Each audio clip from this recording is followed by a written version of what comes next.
Hello, and welcome to Calm and Cozy Stories, a place where everyone can find calm and enchantment beneath the soft glow of the moon, right before drifting off to sleep. Tonight, we invite you on another journey through a captivating story, one that helps cultivate a sense of peace and relaxation. Before we begin, let's take a moment to gently prepare our bodies and minds for a soothing, restorative rest. Make yourself comfortable, and with each slow inhale and long exhale, allow the cares of the day to gradually slip away. It's not always simple to detach from the day's busyness, especially when bedtime approaches. But keep in mind, the less we worry about falling asleep, the easier it is for the mind to release tension.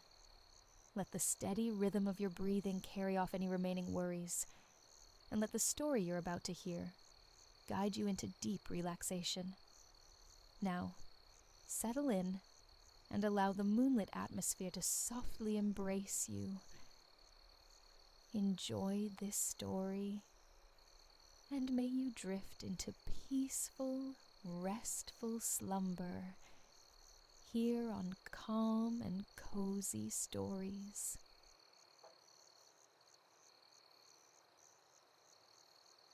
Elias arrived, backpack still cinched tight, but his spirit felt unbound, ready for the verdant embrace of the rainforest retreat.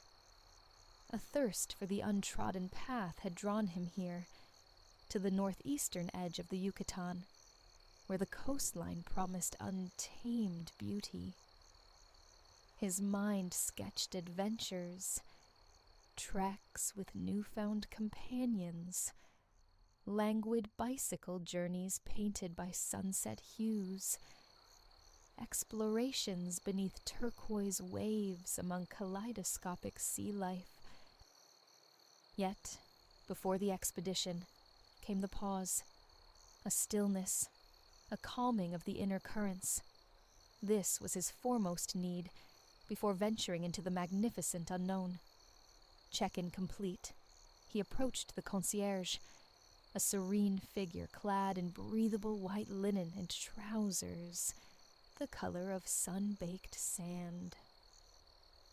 Fortune smiled. The resort boasted a spa of considerable renown. Elias inquired about securing a treatment. "I shall arrange a water journey for you," the young man replied, his smile radiating uncomplicated kindness. A water journey. The phrase resonated, simple yet suggestive of deep delight. Elias recalled a whisper from Leonardo da Vinci: "Simplicity is the ultimate sophistication." He accepted the earliest opening.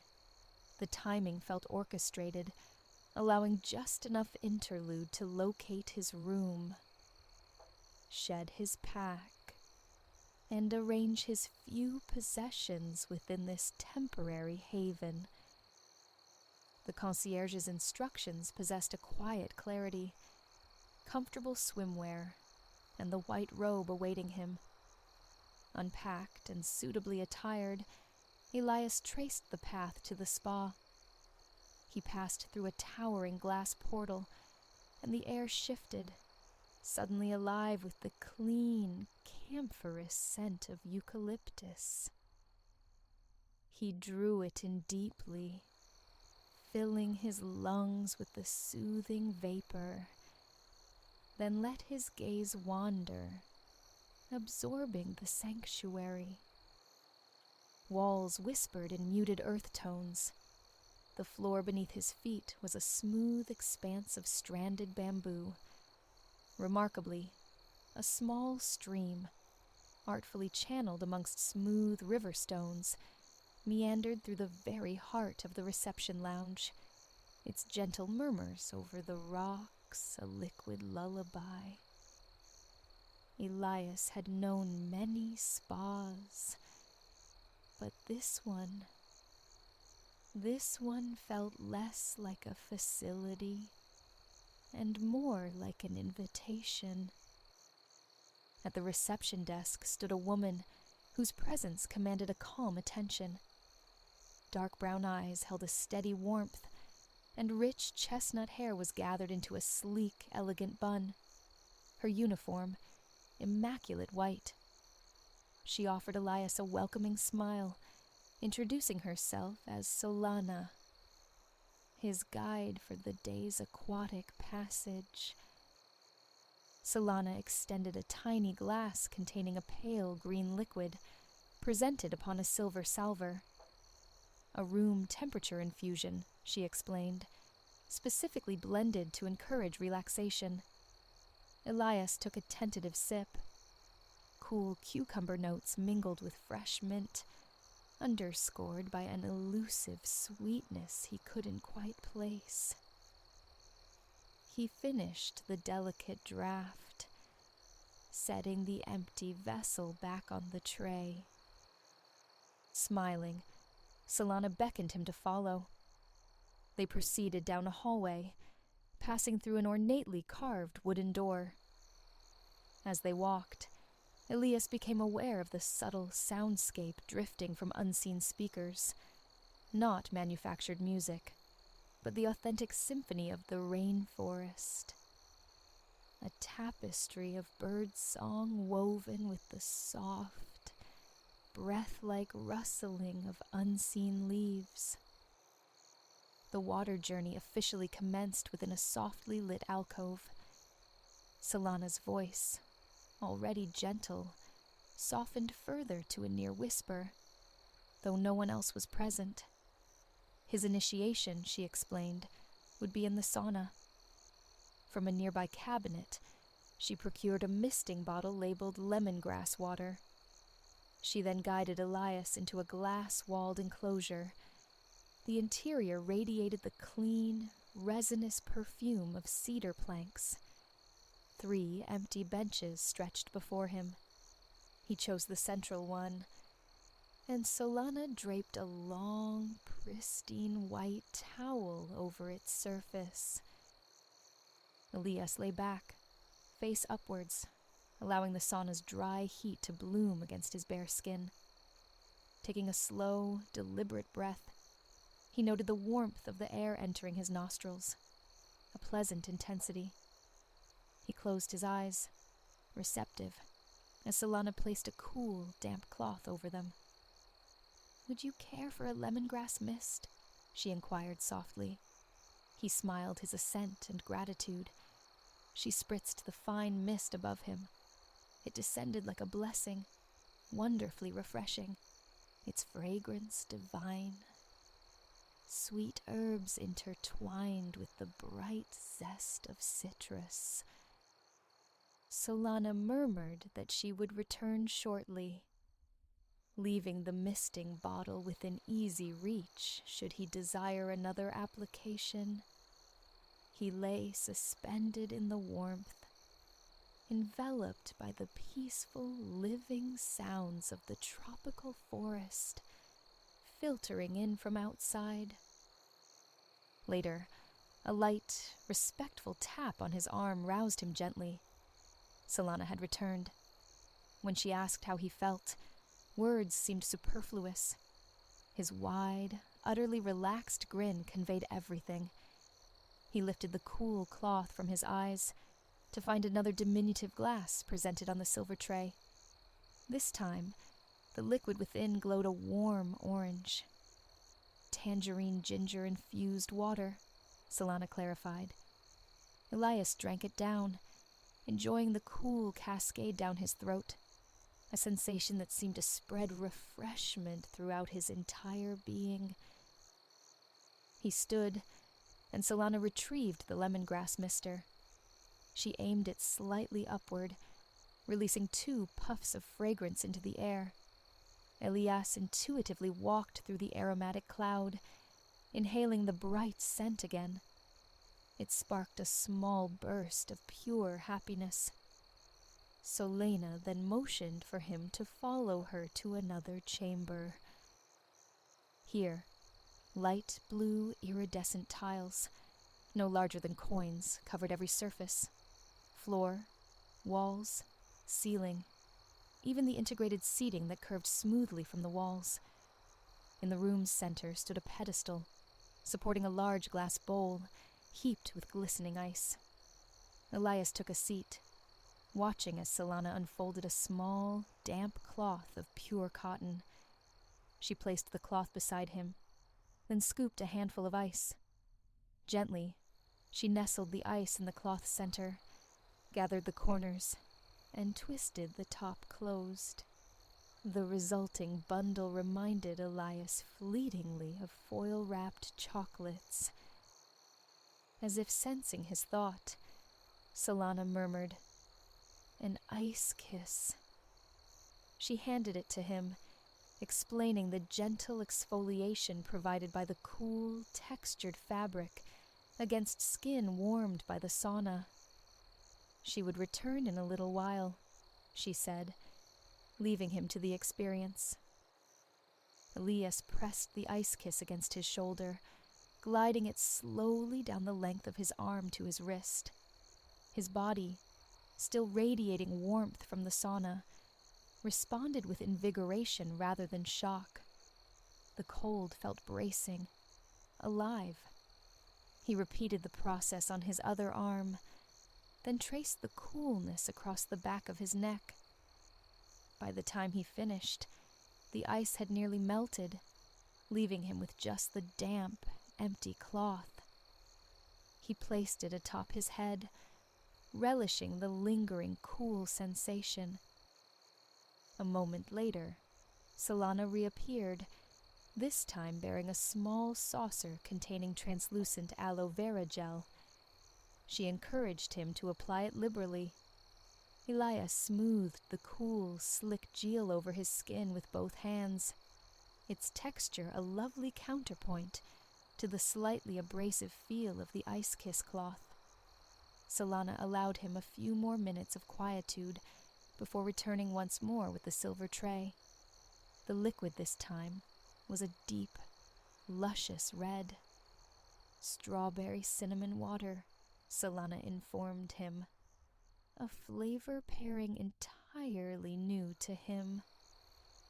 He gladly drank the concoction, deciding instantly it was his favorite thus far. Now it was time for the steam room. This segment of the journey included a special treatment for his face. Solana presented him with a small jar filled with a light brown clay. Using expressive gestures, she demonstrated the application, pretending to dip her fingers into the jar, then sweeping them across her own face. Elias took the cue, scooping out some of the substance. He smoothed it onto his forehead, cheeks, and chin, surprised by its distinctly fruity aroma. The mask, Solana explained, was crafted from pomegranate, renowned for its antioxidants, hence the fragrance. It was blended with sea kelp, which imparted the unique pale brown hue. Elias allowed the mask to settle, absorbing into his skin. Why haven't I done this before? He wondered silently. He could almost feel his skin relaxing beneath the application, softening by the moment. The steam room was enveloped in a deep, comforting darkness. Its layout echoed the ice room, but here the coin-sized tiles shimmered in a rich navy blue. Tiny lights, embedded in the ceiling, twinkled like a distant constellation. The ambient temperature felt similar to the sauna's heat, yet the experience was profoundly different. Where the sauna was arid, the steam room was suffused with moisture. Solana spread a fresh white towel over a tiled lounge chair. Elias lay down upon it, closing his eyes. Next, Solana placed 2 cool cucumber slices gently over his eyelids, whispering that she would retrieve him in a few minutes. He embraced the solitude, using the time to further clear his mind, to simply be. The face mask began to tingle, ever so slightly. It felt undeniably good to be cared for, he decided, breathing in the gentle steam that wafted softly through the air. Soon, Solana returned, materializing silently through the vapor, the silver tray preceding her. The glass, this time, held a pale pink liquid, delicious, tangy hibiscus lemonade. Once Elias had placed the empty glass back on the tray, Solana motioned for him to follow her once more. They entered a room tiled entirely in brilliant white. Above, spaced several feet apart, hung 2 large rainfall shower heads. From beside each, a beaded metal rope dangled invitingly. Solana explained their functions. The shower on the left offered an invigorating, cool cascade, while the one on the right provided warm, toasty comfort. He needn't choose, she assured him. He could, and indeed should, experience both. The cool shower felt perfect for rinsing away the lingering aloe gel and the drying clay mask, while the warm shower offered a profound sense of solace. So comforting, in fact, that Elias lingered beneath its flow, savoring the enveloping heat. There was no sense of urgency. Solana seemed content to wait patiently just outside until he felt ready to continue. After emerging from the rainfall shower room, Solana offered him a small glass of fragrant peach tea and a soft, yielding cranberry orange cookie.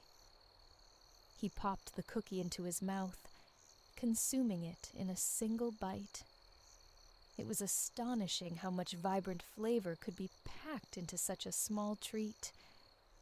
A spontaneous, childlike grin spread across his face, conjuring a fleeting memory of cranberry muffins his grandmother used to bake during the holidays.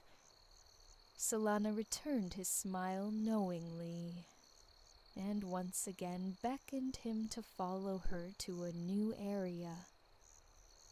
This, she indicated, was the second to last room, and the smallest they had yet entered. However, this space seemed to represent a distillation.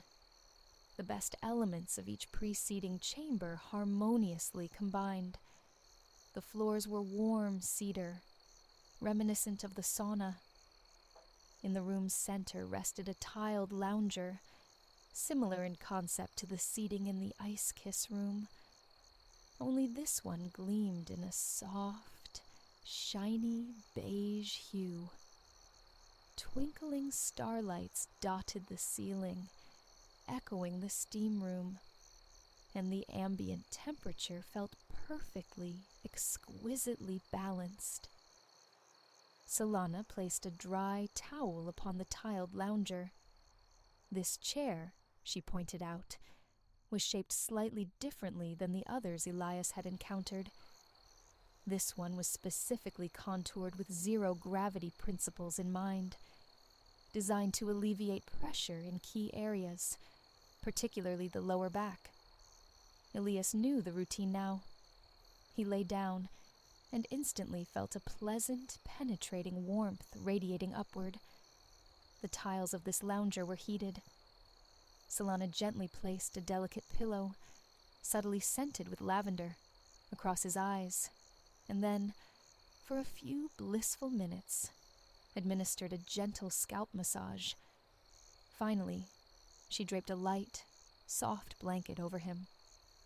"I shall return later," she murmured, her voice barely disturbing the stillness as she withdrew. During this interlude, Elias felt his body surrender into an even deeper state of relaxation. He rested his hands just below his chest, fingers loosely interlaced, feeling himself merge with the lounger's supportive contours. A peculiar sensation arose. He felt simultaneously heavy, anchored, yet light and feathery, almost buoyant. For the first time in recent memory, his mind achieved a state of true emptiness. There were no thoughts, only a pervasive sense of tranquility. All he could imagine was peace. Grateful for the lack of evening plans, Elias allowed himself to fully release, savoring this profound immersion in self. He wished it could extend indefinitely. As he lay upon the lounger, his only conscious action was the simple act of breathing, in and out. Every muscle in his body felt loose and free. Even his toes were utterly relaxed. As minutes melted away, Elias felt as though he were letting go layer by layer, detaching completely from his everyday rhythms and routines, sinking ever more deeply into the lounge chair's embrace. He took a full, expansive breath in, feeling his chest and stomach rise. He became acutely aware of every sensation accompanying the simple mechanics of respiration. As he absorbed the subtle background symphony of chirps and rustling leaves, his mind remained perfectly, beautifully quiet.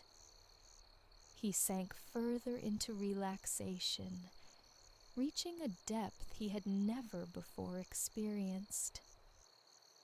He could easily drift into sleep here, near the culmination of his water journey. Yet, for some reason, he didn't quite cross that threshold. It was as if he were floating on the very cusp, suspended in a liminal space, slightly awake, yet enveloped in a cozy hibernation.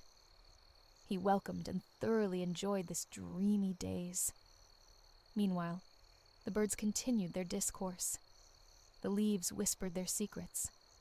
He focused on these external sounds, on the internal rhythm of his breath, on the gentle, calming scent of the lavender pillow resting on his eyes. There were no thoughts, just pure serenity. His chest rose with another full, deep breath, then gently fell. Elias lay in profound stillness. He felt overwhelmingly happy and calm in this cherished, suspended moment. The only thing required of him was to breathe in and out. Eventually, Solana entered the room, her presence quiet as falling dusk. She touched his shoulder gently. "Are you awake?" she inquired softly. Had she arrived just 2 minutes later, sleep would surely have claimed him. He grinned, the simple action awakening the muscles in his face, signaling to Solana his readiness for whatever came next. With one hand, she carefully removed the lavender eye pillow. He was delighted to see the familiar silver tray, held steady in her other hand. This time, it bore a small ceramic cup filled with steaming green tea, nestled beside a dense granola square, generously coated in dark chocolate. She offered it to him while explaining they were about to proceed to the final room. Elias nodded, accepting the treats and enjoying their simple, satisfying flavors. Once again, utterly delicious. On their way to this last destination, Solana described it in evocative detail. The room housed multiple pools, and this concluding phase of the experience came with an unexpected gift: unlimited time. Elias's eyes lit up at this news. Solana confirmed his interpretation. He could spend the rest of the day there, should he desire. Entering the final chamber, Elias beheld 3 distinct, tranquil pools. Each possessed its own unique character in temperature, shape, and water features. With a playful twinkle in her eye, Solana likened the setup to a familiar fairy tale. Sensing Elias's curiosity, she elaborated, "Some say the plunge pool is too cold. The whirlpool to some is too hot. But the last pool," she indicated with a subtle gesture, "where you can enjoy a waterfall and a back massage feature, that one is just right." He was free to try all three, or just one or two. The choice, she emphasized, was entirely his. Elias weighed his options. The allure of just right felt compelling. He decided he would start there, and perhaps, if it proved as wonderful as it appeared, he would end there too. Solana gave a small, understanding nod and left him to enjoy his time in solitude. He entered the designated pool slowly, allowing the water to envelop him completely. Its temperature felt almost indistinguishable from his own body heat, a seamless transition. He swam leisurely toward the back massage feature. Thick, powerful streams of water flowed from multiple spouts set into the pool wall. He pressed his back against the therapeutic currents, closing his eyes, surrendering to the sensation. After reveling in the targeted massage for several moments, he felt inclined to move. A lap or two, perhaps. Nothing demanding. It felt good to propel himself through the water. The gentle resistance, a calming reminder to slow down. Not just in this pool, but in the broader currents of life. He turned onto his back, allowing himself to float effortlessly. With his ears submerged, the ambient sounds of the rainforest, the birdsong, the rustling leaves, faded away. The only sound remaining was the intimate rhythm of his own breath, in and out. Elias floated lazily, his hands and feet moving just enough to maintain buoyancy in the just right water, deeply appreciating the profound solitude. There was no one else around. He had this entire, perfect space entirely to himself. It truly was just right, echoing the simple wisdom of the fairy tale. It served as a quiet reminder that everything in life requires a delicate, often elusive, balance. As he drifted slowly through the water, his awareness remained anchored to the steady cadence of his relaxed breathing. In and out. In and out. And in this moment of quiet suspension, Elias knew he had found something more profound than peace, more lasting than tranquility. He had discovered a perfect balance within himself, an equilibrium of mind and body. Floating peacefully, a slow smile spread across his face at this quiet realization. His travels had only just begun, but he had already unearthed a precious discovery, an internal compass point that would stay with him, guiding him forever.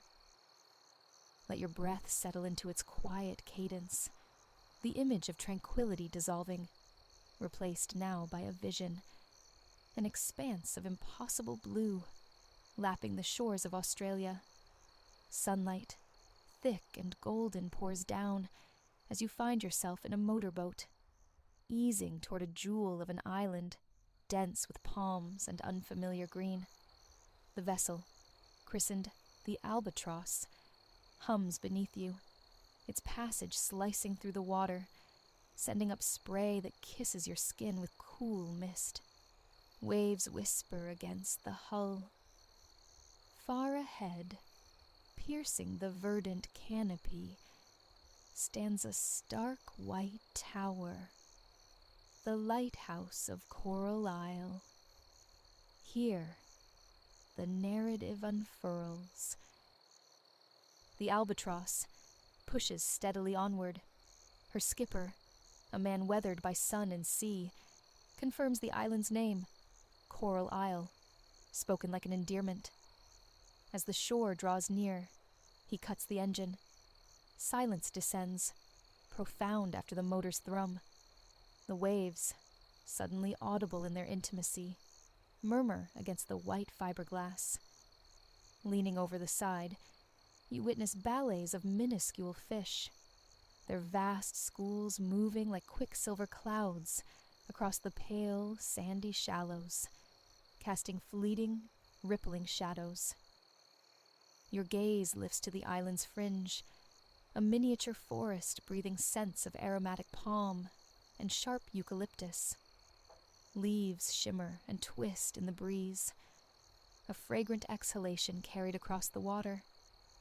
And there, ascending from the heart of this living tapestry, the lighthouse stands, resolute, geometric, its stillness a counterpoint to the restless foliage and the ever-shifting water. The rustling leaves sound like a soft, sustained applause, a welcome to this diminutive, beautiful shore. Drifting closer, the coastline reveals its palette. Transparent shallows expose the tawny sand beneath. Further out, the water deepens through shades of jade and turquoise to the profound sapphire of the open ocean, stretching until it melts into the hazy boundary of the pale sky. With a gentle nudge, the boat glides alongside a weathered wooden pier. You step onto the time-worn timbers, the solid platform a contrast to the boat's sway, ready for discovery. The skipper of the Albatross offers a wave. He's off to seek his own quarry in the deeper waters, but promises a return before dusk claims the day. The pier delivers you onto a ribbon of brilliant white sand encircling the island. Stepping from wood to shore, you cross the beach into a shaded clearing. Here, beneath the cool gaze of tall trees, a horseshoe arrangement of huts and cabins nestles, simple havens for those lingering longer. Running a hand over the smooth wall of one cabin, you detect a subtle pattern of tiny grooves, an echo, perhaps, of the offshore swells. Beyond the largest structure, a cluster of leafy trees screens the base of the Coral Isle lighthouse. It is the island's anchor, the reason for your pilgrimage. Yet the call of the wilder edges pulls you first. Tucked to one side, a weathered signboard narrates the island's non-human history. You scan the text, learning of the generations of creatures calling this place home. Some ancient swimmers from the mainland, others later migrants, all woven into a unique island community. Beginning your circumnavigation, you draw in the island's complex perfume, the sweetness of palm, the briny tang of salt air, the very essence of a perfect coastal day. The path curves gently. The pier soon lost to view behind the bend. After a time, the sun's warmth and the water's allure prove irresistible. Distant reefs buffer the island, leaving the nearshore waters calm, almost glassy. Slipping off your shoes, you wade in, the coolness rising up your legs. Then, a surrender, immersing yourself fully, gliding through the refreshing embrace of the sea.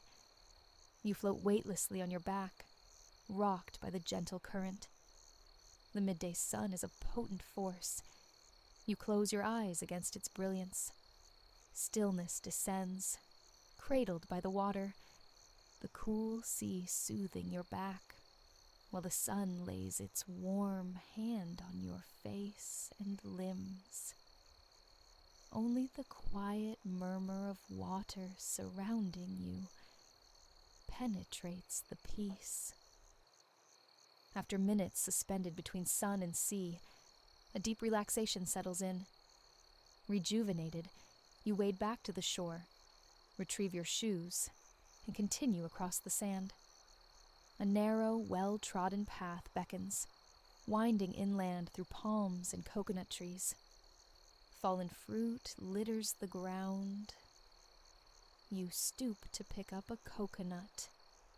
Its stiff, fibrous husk rough against your palm. It feels heavy, full of promise. Returning to the beach, where small rocks cluster in careless arrangements, you find a jagged edge. Bringing the coconut down sharply, you crack it open. A fountain of clear juice arcs, sparkling in the sunlight. Tilting the broken shell above you, you let the liquid cascade into your mouth. Fresh, startlingly sweet. Once drained, you use the rock again, splitting the shell into 2 clean halves, then breaking these again into 4 perfect, white-fleshed crescents, gleaming on the sand. One by one, you lift the pieces, biting into the crisp, surprisingly tender meat, its tropical sweetness perfuming the air. Sated, you resume your walk through the trees. A low, resonant buzzing emanates from a nearby palm. Soon, you spot its source, a beehive, improbably shaped like a pineapple, hanging heavy from a frond. The palm itself seems to lean under the weight, creaking softly, giving the hive a respectful distance. You push through tall, reedy grass until the path yields once more to the beach. This sandy perimeter completes its circuit, leading inevitably back towards the pier, and more immediately, the island's famed stone sentinel. You stroll along the shoreline until it looms before you, the Coral Isle Lighthouse. Its entrance stands open, a grand pair of double doors painted a bold, welcoming red. The tower's walls are flawlessly smooth, curving skyward. Midway up, tall, ledged windows punctuate the stone, perhaps 10 meters from the ground. Above them sits a viewing deck, and capping the entire structure, the massive lantern housing, covered by a roof that seems disproportionately small, like a jaunty hat. You step inside, into a small entrance hall, where sunlight streams through high windows. The space is dominated by a vast, spiraling staircase clinging to the circular walls. At ground level, the lighthouse feels hushed, still, and faintly damp.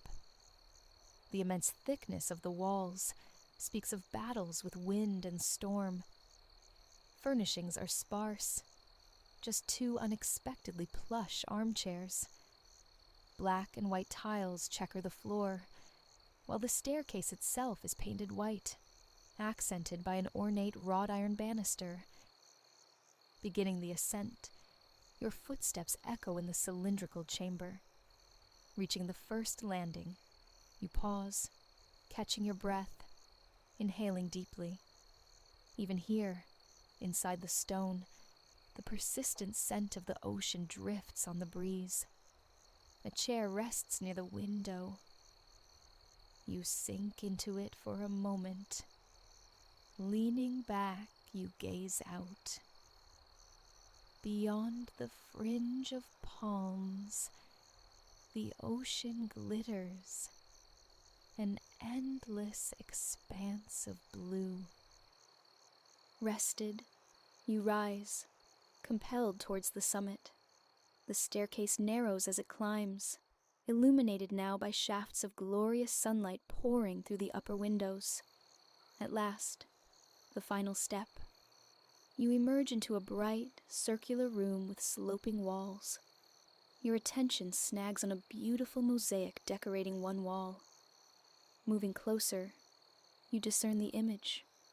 A green lizard, rendered in tiny, colored tiles, lounging in the shade of a coconut tree.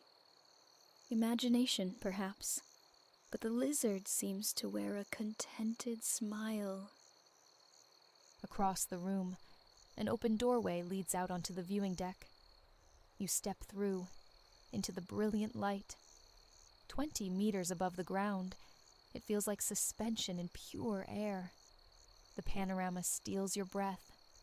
The island, a green heart surrounded by infinite ocean. Near the shore, the coral reef manifests as a dark, irregular smudge against the aquamarine shallows. A deceptive darkness. For up close, it would be an underwater forest ablaze with color and life. The very reason for this tower's vigil. Your gaze drifts from the staggering view to a metal plaque affixed to the railing. You begin to read. A century ago, Coral Isle was an unmarked hazard. Its existence became known tragically through the vanishing of a grand merchant vessel. Years later, searchers found her, impaled on the reef, her hull breaching the surface like a steel iceberg near this small, uncharted island. For years, the wreck remained, claimed by nature, birds nesting in its decaying superstructure. Then one day, the last visible part slipped beneath the waves, surrendering completely. Now, submerged near the reef just off Coral Isle, it draws divers to its watery grave. As you finish reading, a presence makes itself known. Turning, you see a man standing nearby, clad in a simple flannel shirt and jeans. His face is open, welcoming. He introduces himself, Elias, the lighthouse keeper, and offers his hand. You grasp it, noting the dry, leathery texture, skin cured by sun and labor. Curiosity stirs about the rhythm of his solitary life. He gestures towards the other side of the lookout, beckoning you to follow. A slender steel ladder ascends towards the giant lantern above. Climbing, you feel the fine powder of rust coating your fingers. Elias waits above, having scaled the 20 rungs with practiced ease. Reaching the top platform, you stand beside the stone structure supporting the light itself. Directly beneath the lantern is a small doorway. Elias invites you inside. The ceiling is low, the room surprisingly dim. A small bed, a battered chest of drawers, a precarious stack of books. The air is thick with the scent of salt. The sea permeates everything in the muted light. Elias moves to the far side and opens a hatch in the ceiling. He ascends the revealed ladder with swift skill, calling for you to follow. Climbing after him, you emerge right beside the massive light assembly. A constellation of bulbs creates a complex, rippling surface. Sunlight glances off the polished reflector dish behind them. Peering into the curved glass, you see the world fractured and remade. Distorted reflections of your own face, swimming amidst patches of sky and sea, like an abstract canvas. The dormant bulbs hold a latent, dazzling silver potential. You find a chair beside the lantern and watch Elias, wondering. He busies himself beneath the light, adjusting wires, employing specialized tools. His movements create a slow, metallic rhythm, a percussive beat you find yourself breathing along to for a moment. He seems lost in his work. then looks up, a smile touching his eyes as he registers your quiet observation. "Let me tell you how things work around here," he offers, his voice soft, mellow. You listen, captivated. "There are two of us," he explains. "Me and Silas. We do 2 weeks on, 2 weeks off. He'll arrive early tomorrow, bringing supplies. We'll pass the day talking, maybe play some cards. Then I head back to the mainland come evening. My days here, well, I usually sleep from dawn till about noon." He gestures vaguely towards the sea. "Then, maybe a swim, cook something, read. Afternoons are for maintenance, any jobs needing done." A pause. "Sunset's the real show. You should stay for it. Once it's dark, that's when the work starts proper. Power up the light, check the logs for expected traffic, listen in on the radio. Just making sure everything runs smooth. That's the job." As he speaks, your eyes drift to the window. Sunset is indeed approaching. The sun hangs low, a perfect orb poised just above the water, seemingly contemplating its plunge. Wispy clouds trail behind it, drifting lazily along the horizon. Glancing back at Elias, you see him hunched slightly, focused on something in his lap. Moving closer, you realize he's drawing. A small sketch pad rests on his knees, his pencil capturing a parakeet in flight amidst palm fronds. He explains it's a way to pass the time, a habit of his shifts. Seeing your interest, he offers to show you more. He disappears down the ladder into his cabin, reappearing a moment later with 2 sheets of paper. The drawings are remarkable. One, starkly rendered in black and white, depicts a sea snake, its sinuous form elegantly arched as it glides into deeper water. The intricate detail of its striped body sparks a flicker of recognition. The other, softly shaded with colored pencils, radiates warmth and life. A group of cheerful tourists dining outdoors, enjoying a vibrant meal. Golden fish, coconut curry. The skipper who brought you here is among them, grinning, guitar in hand, serenading the holiday makers. You mention seeing postcards like these, the distinctive style familiar from mainland souvenir stalls. Elias nods, pleased.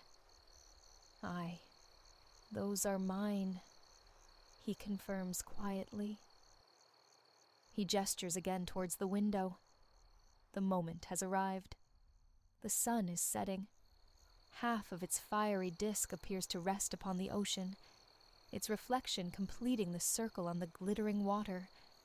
The sky ignites, transformed into a watercolor wash of fierce orange and tender pink. You watch, mesmerized, as the sun sinks, dissolving into the sea, until only fading rays remain. Looking at Elias, you're struck by his expression. A quiet smile, the fine lines around his eyes crinkling. Perhaps it's gratitude, the quiet joy of witnessing this spectacle day after day. With the sun gone, darkness gathers swiftly. It's time for the keeper's primary duty. A sense of anticipation fills the small space. Elias moves to the back of the lantern assembly. He pulls 4 heavy levers, engaging each section of the light. Then, reaching down, he flips another switch on the mounting. With a low hum, the great lamp begins its slow, majestic rotation. From this height, you witness the perfect, sweeping arc of the intense beam as it slices through the twilight, momentarily illuminating the reef, then searching the darkening sea for approaching vessels. The turning light signals your own time for departure. The skipper will likely be waiting. You shake Elias's hand, thanking him for the unexpected tour, the shared moments. Then carefully, you descend the cool steel ladder back to the viewing deck. One last look around. The panorama transformed now into a still, starlit composition. The ocean sighs below, and a soft breeze whispers a nocturnal greeting. You re-enter the stone tower, the spiral staircase plunging into shadow below. Step by careful step, you descend the long flight. Pausing occasionally, you peer through the narrow slit windows, catching fragmented glimpses of the night-bound island and sea. Leaving the lighthouse behind, you head towards the beach, seeking the skipper and the albatross. The night air carries a different perfume now. The island's daytime tropical sweetness has yielded to a deeper, earthier scent, the rich aroma of lush nocturnal vegetation. Reaching the beach, you find the skipper hadn't just waited. He'd strung a hammock between two palms and succumbed to slumber, swaying gently, mirroring the motion of his boat tied at the jetty. He looks utterly peaceful. You hesitate, reluctant to disturb his rest. Perhaps a brief pause for yourself before the journey back. You lie down on the sand, still radiating a trace of the day's warmth, yet cool against your skin. Above, the vastness is strewn with stars. The lighthouse beam sweeps overhead in its rhythmic, hypnotic arc, back and forth across the sky, momentarily eclipsing the constellations. You close your eyes, a deep, slow breath in, a long, easy breath out. It is time to rest, adrift in the echoes of this perfect day.